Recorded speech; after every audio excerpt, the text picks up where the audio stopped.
Sultan Murad I was one of the most influential rulers in early Ottoman history.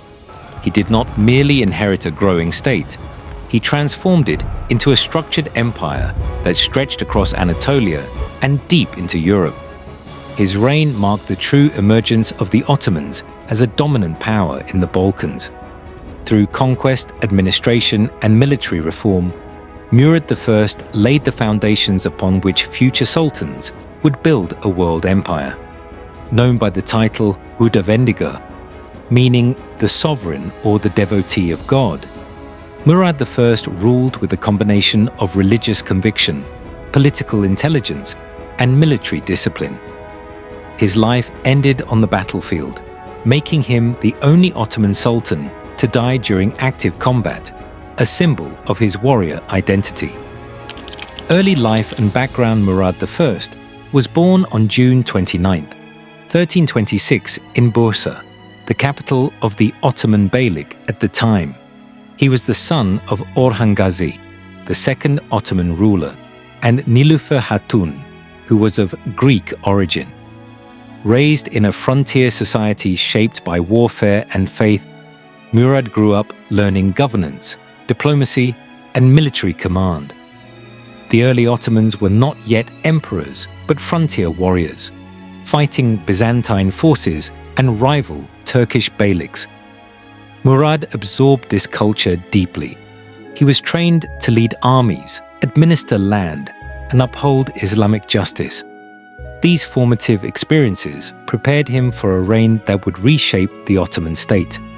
Murad ascended the throne in 1362, following the death of his father Orhan and the earlier death of his elder half-brother Süleyman Pasha.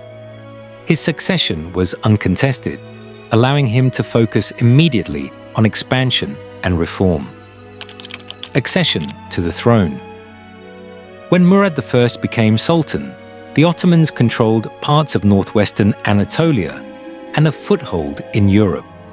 The empire was still fragile, surrounded by powerful Christian states in the Balkans and rival Muslim beyliks in Anatolia. Murad understood that survival depended on organization as much as conquest. One of his earliest decisions was to rule not as a tribal leader, but as a sovereign. He adopted grand titles such as Padishah, Sultan of Sultans, and Khan, signaling Ottoman claims to universal authority. These titles were not symbolic alone. They reflected Murad's ambition to elevate the Ottomans above regional powers. Conquest of Adrianople and a new capital. One of Murad I's most important achievements was the conquest of Adrianople, Edirne, in the 1360s. This city held immense strategic value. Located in Thrace, it controlled key routes between Europe and Asia and stood close to Constantinople. After capturing Adrianople, Murad made a bold decision. He moved the Ottoman capital from Bursa to Edirne. This shift showed that the Ottomans were no longer an Anatolian state with European ambitions. They were now a Balkan power with imperial intent. From Edirne, Murad directed campaigns across southeastern Europe. The city became a military, administrative, and cultural center, symbolizing Ottoman permanence in Europe. Expansion into the Balkans. Murad I aggressively expanded Ottoman control throughout the Balkans. His armies advanced into Thrace, Macedonia, Bulgaria, and Serbia, encountering fierce resistance but gradually overpowering local rulers. Rather than destroying conquered states completely, Murad often forced them into vassalage. Serbian princes, Bulgarian czars, and even the Byzantine emperor were compelled to pay tribute and provide military support. This system allowed the Ottomans to expand without constant rebellion and preserved local elites under Ottoman supervision. In 1371, a major Balkan coalition, led by Serbian lords Vukašin and Uglješa, attempted to expel the Ottomans from Europe. Their army was decisively defeated at the Battle of the Maritsa River by Ottoman forces under Lala Shahin Pasha. This victory shattered organized Balkan resistance and opened the way for further Ottoman domination. By the late 1380s, much of the Balkans had fallen under Ottoman influence, permanently altering the region's political landscape. Administrative reforms. Murad I was not only a conqueror, but also a state builder. He divided the Ottoman realm into two major provinces: Anatolia, Asia Minor, Rumelia, the Balkans. Each province was governed by a beylerbey, creating a centralized administrative structure. This system improved taxation, military organization, and law enforcement. Murad also strengthened the Taimar system, granting land to soldiers in exchange for military service. This reduced reliance on tribal loyalty and created a professional fighting class loyal to the Sultan. These reforms ensured that Ottoman expansion was sustainable and organized, not chaotic. Military innovations and the Janissaries.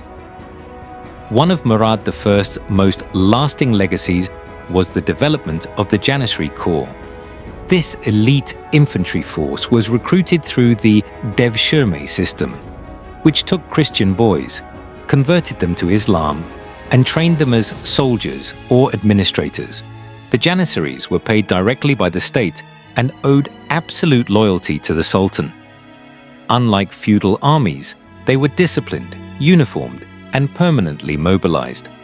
This innovation revolutionized Ottoman warfare and gave the empire a decisive advantage over feudal European armies. Under Murad, the Ottoman military became one of the most effective forces of the medieval world. Conflict in Anatolia. While expanding in Europe, Murad also faced challenges in Anatolia, particularly from the Karamanid Beylik, one of the strongest Turkish rivals. The Karamanids viewed Ottoman expansion as a threat and repeatedly rebelled. Murad responded with military force but also used diplomacy and marriage alliances. His daughter Nefise Hatun was married to the Karamanid ruler in an attempt to secure peace, though conflict later resumed. These struggles demonstrated Murad's ability to fight on multiple fronts while maintaining imperial stability. The road to Kosovo. By the late 1380s, resistance to Ottoman dominance was growing among Balkan rulers. A coalition formed under Prince Lazar of Serbia, supported by Bosnian, Albanian, and Hungarian forces. Murad personally led his army into the Balkans in 1389, determined to crush the alliance and secure Ottoman supremacy.